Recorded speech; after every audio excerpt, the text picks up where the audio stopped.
Bonjour à tous. Vous écoutez Les Voix de l'assurance, la série 100% assurée. Jean-Charles Némy décrypte et simplifie pour vous ce qu'il est important de savoir pour vos assurances. Bienvenue sur le podcast Les Voix de l'assurance. Bonjour à tous, bienvenue dans notre émission. Nous recevons aujourd'hui Valérie Batigne. Valérie Batigne, vous êtes à la tête de la société Sapiendo, une société fondée en 2015. Sapiendo, c'est une plateforme de conseil dans le domaine de la retraite qui a notamment développé des solutions d'information digitale, donc assez innovantes. Et puis Sapiendo, c'est aussi une spécialité, celle du bilan de retraite et de la reconstitution de carrière personnalisée. Alors tout de suite, une première question. À quel âge doit-on s'intéresser à la retraite, Valérie Batigne ? En fait, on doit s'intéresser à la retraite très jeune, puisque la retraite, ça se prépare tout au long de sa vie, puisque c'est le reflet et la traduction des choix qui ont été faits tout au long de sa carrière. Donc, il n'est pas la peine d'attendre 50 ou 55 ans pour s'intéresser à sa retraite, mais on peut le faire dès 30-35 ans. Je vais vous donner des exemples très concrets. Mais avant ça, j'aimerais préciser que la retraite, il y a deux types de retraite pour tout le monde. Il y a la retraite par répartition, qui est la retraite obligatoire, qui est le fruit des cotisations qui sont prélevées sur les revenus. Et c'est de celle-là dont Sapiendo s'occupe principalement. Et il y a aussi la retraite par capitalisation, qui est le fruit de l'épargne volontaire. Et concernant ces deux retraites, et surtout la retraite par répartition, c'est vraiment tout au long de sa vie qu'il faut s'y intéresser, parce qu'on est acteur de sa retraite, et ça sans le savoir. Alors, des exemples concrets. Une jeune mère qui vient d'avoir un enfant qui se pose la question, est-ce que je vais m'arrêter 1 an ou 2 pour l'élever ? Il y a des contreparties financières très élevées, notamment en droit à la retraite future. Donc ça vaut le coup de s'y intéresser, ne serait-ce que là, parce que la conséquence, elle se verra dans 30-35 ans, mais elle sera là. Une personne qui veut créer son entreprise, elle doit se poser la question de quel statut ? Donc là aussi, dans le statut, il y a des cotisations et donc il y a des droits à retraite. Une personne qui a Pôle emploi, qui veut aussi créer son entreprise, il y a des choix à faire. Est-ce que je prends le capital ? Est-ce que je prends des jours d'indemnisation ? Là aussi, il y aura des conséquences financières plus tard sur les droits à retraite très importantes. Alors ça m'amène à une autre question. Pourquoi vous commencez à y répondre ? Pourquoi est-ce si important de faire un bilan retraite ou une reconstitution de carrière ? Peut-être parce que c'est complexe, c'est certainement complexe. Vous allez nous expliquer tout ça en quelques mots ? Donc effectivement, c'est paradoxalement, c'est très complexe et c'est très important d'un point de vue financier. Pour les Français, ils ne s'en rendent pas toujours compte. Moi, j'ai l'habitude de dire, faire un bilan retraite, c'est un peu comme regarder son compte en banque, puisque ce sont des droits futurs très importants qu'on va percevoir en moyenne pendant 23 ans, puisqu'on perçoit sa retraite pendant 23 ans en moyenne, puisqu'on l'a fait valoir à peu près à 62 ans et on vit en moyenne jusqu'à 85 ans. Donc, on l'aperçoit 23 ans. Et pourtant, personne ne sait dire combien il va toucher. Donc, c'est un peu comme regarder son compte en banque, sauf que dans un compte en banque, on a un joli relevé. À la fin, il n'y a qu'une somme, il y a le total. Et en quelques secondes, on a le résultat. La retraite, par répartition, c'est beaucoup plus compliqué. On n'a pas un total à la fin. Il y a plusieurs paramètres qui jouent. Donc, d'où le terme de bilan, parce que ce n'est pas instantané. Il faut faire beaucoup de calculs. Et donc, c'est la spécialité de Sapiendo. Mais c'est intéressant, pourquoi de faire un bilan retraite ? Parce qu'on connaît, ça donne le montant de rente qu'on va percevoir tous les mois à sa retraite. Donc, pourquoi c'est important ? C'est pour ça. Et ces montants sont très, très importants. C'est le principal revenu des Français à la retraite. Ça constitue entre au moins 90-95% des revenus que les personnes ont à la retraite. Et ça, toute catégorie sociale confondue. Donc, ça se prépare, ça s'optimise, on vérifie les données qui permettent de la calculer, etc. Ça sert à ça un bilan retraite. Et si possible, on le calcule effectivement avant de demander sa liquidation. Parce que, alors on l'entend souvent, il y a des erreurs. Parfois, ou peut-être souvent, dans les retraites, les pensions de retraite calculées par les organismes de sécurité sociale. Alors, est-ce que c'est vrai ? Et lesquelles, en tout cas, sont les plus importantes comme erreur, comme type d'erreur ? Le montant de la retraite qu'on perçoit, c'est la traduction en euros des trimestres et des points qu'on a accumulés tout au long de sa carrière. Donc, la première des choses à faire, c'est de vérifier qu'on a bien inscrit sur son relevé le bon nombre de trimestres et le bon nombre de points. C'est la base. Et effectivement, on constate beaucoup d'oublis dans ces relevés que je vais vous lister. Donc, la première des choses à faire, c'est de vérifier ce que j'appelle la matière première, c'est-à-dire que tout y est, qu'il n'y a pas d'oubli.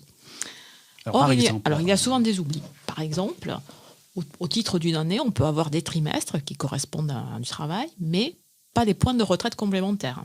par exemple. Ou alors, on peut avoir des points de retraite complémentaires, mais pas les trimestres.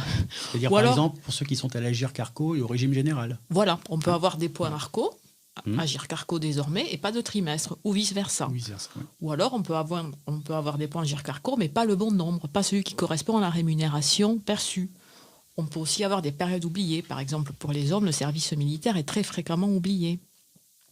On peut avoir aussi certaines incohérences ou des erreurs administratives. Par exemple, une personne qui a été en même temps, au cours d'une même année, à Pôle emploi et indépendante, bien les trimestres Pôle emploi vont être supprimés, alors qu'ils ne devraient pas. Voilà. Il y a plein de choses, donc des erreurs qui sont dues à, on va dire, des soucis informatiques, techniques, de remontée des données, parfois des soucis administratifs et d'interprétation des circulaires, qui fait que très souvent, les relevés comportent des oublis. Alors, est-ce que c'est grave ? Oui, parce que ça donne des anticipations fausses aux Français qui veulent partir à sa retraite. S'il manque des trimestres, par exemple, eh bien, il va se dire, moi, pour avoir tous mes trimestres, je dois travailler 2 ans de plus que mon âge légal, qui est 62 ans. Eh bien, en fait, peut-être pas. Peut-être que les trimestres, ils y sont. Oui, ça peut changer la donne. Ça peut changer la donne. On peut aussi faire des erreurs financières en se disant il faut que je rachète des trimestres. En fait, il n'en faut pas.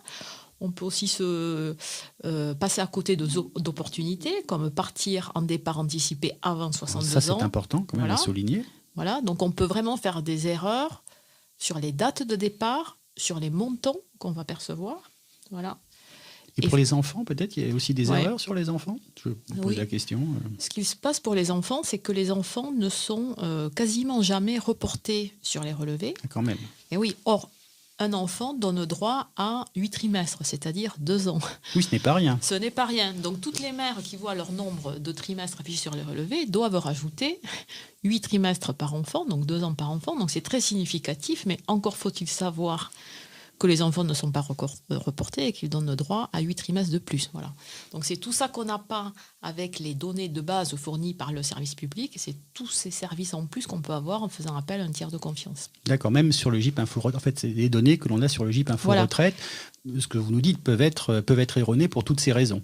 Tout à fait. Toutes les raisons que vous avez indiquées. Alors, comment fait-on ? Je sais que chez Sapiendo, on va parler un peu de vous, vous avez développé un certain nombre d'outils, et notamment pour rendre accessible cette information retraite. Alors, des outils digitaux, vous pouvez peut-être nous en dire 2 mots. Ouais. Et puis ensuite, pour les cas peut-être plus difficiles, ce qu'on appelait le bilan de retraite personnalisé. Ouais. Donc, comment vous intervenez des 2 côtés, sur la partie digitale et puis sur la partie personnalisée ? Donc, faire un bilan retraite, c'est effectivement complexe parce qu'on a beaucoup de données à traiter. On a 42 régimes de retraite, donc ça donne des algorithmes extrêmement complexes et un grand nombre de saisies à importer. C'est pour ça que le bilan retraite a toujours existé, mais il a un coût de revient très élevé parce qu'il prend beaucoup de temps et il faut faire appel à des spécialistes qui sont très peu nombreux parce qu'en plus, cette spécialité n'est pas enseignée ni dans les universités, ni dans les écoles. Donc, il y a très peu de spécialistes. Il y a un travail de recherche important. Il y a un travail de recherche important. Et donc, à la fin, le coût de revient est relativement élevé, même s'il est toujours justifié par les énormes avantages financiers qu'on a en contrepartie. Et toute l'idée de Sapiendo, ça a été de rendre accessible au plus grand nombre l'accès aux questions que tout le monde se pose. Quand est-ce que je vais pouvoir partir ? Combien je vais toucher ? Est-ce que mon relevé de retraite est juste ? Est-ce que j'ai intérêt ou pas à racheter des trimestres ? Est-ce que je peux partir plus tôt qu'à un âge légal ? Et pour rendre ces réponses accessibles, ça veut dire quoi ? Ça veut dire rapide et le moins cher possible.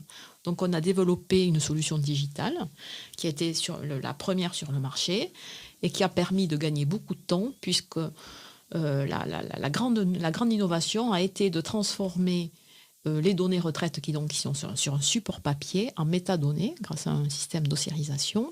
Donc on a de façon quasi instantanée toutes les données de notre client dans une machine. Et avec nos algorithmes, on a les résultats de façon instantanée sur l'âge de départ et le montant correspondant. Ça a un coût ? Oui. Donc je vais parler des coûts plus tard. Ça, c'est la première étape. Oui, ce qui est la première étape. Après, on a construit des algorithmes qui détectent les erreurs, les incohérences à l'intérieur du relevé. Par exemple, j'ai des trimestres, j'ai pas de points ou vice-versa. L'algorithme détecte les erreurs et met à disposition de notre utilisateur des courriers de demande de régularisation qui sont complètement précomplétés et prêts à être envoyés aux caisses de retraite. Et enfin, il y a tout un système qui présente des optimisations en fonction de la carrière de l'utilisateur. Peut-être a-t-il intérêt à racheter des trimestres ou pas. Donc pareil, les calculs sont faits instantanément. Peut-être est-il éligible à un départ anticipé. Pareil, si c'est le cas, on le lui dit. Comment va se passer pour lui le cumul emploi-retraite? Est-ce que c'est pertinent? Est-ce qu'il entre dans le cadre du cumul déplafonné ou pas, etc. Donc tout ça est mis à disposition, si vous voulez, de façon instantanée grâce aux algorithmes. Et il a accès en même temps à un consultant retraite Sapiendo qui voit par écran interposé, par téléphone, la carrière de la personne, les calculs, et qui est à sa disposition pour répondre à toutes ces questions. Donc on a vraiment allié la solution digitale calculatoire très rapide à de l'accompagnement humain par un expert qui est là pour expliquer, rassurer et répondre à des questions complémentaires. D'accord. Voilà. Donc il y a un coût moyen parce que c'est un investissement intéressant. Oui, c'est un investissement très intéressant. Donc je vais parler des prix. Un bilan sans solution digitale qui est complètement fait, on va dire à la main, c'est plus à la main, mais c'est sur des tableurs Excel. Les prix moyens dans le marché sont entre 2 000 et 3 500 euros TTC, parce que, encore une fois, ça prend beaucoup de temps.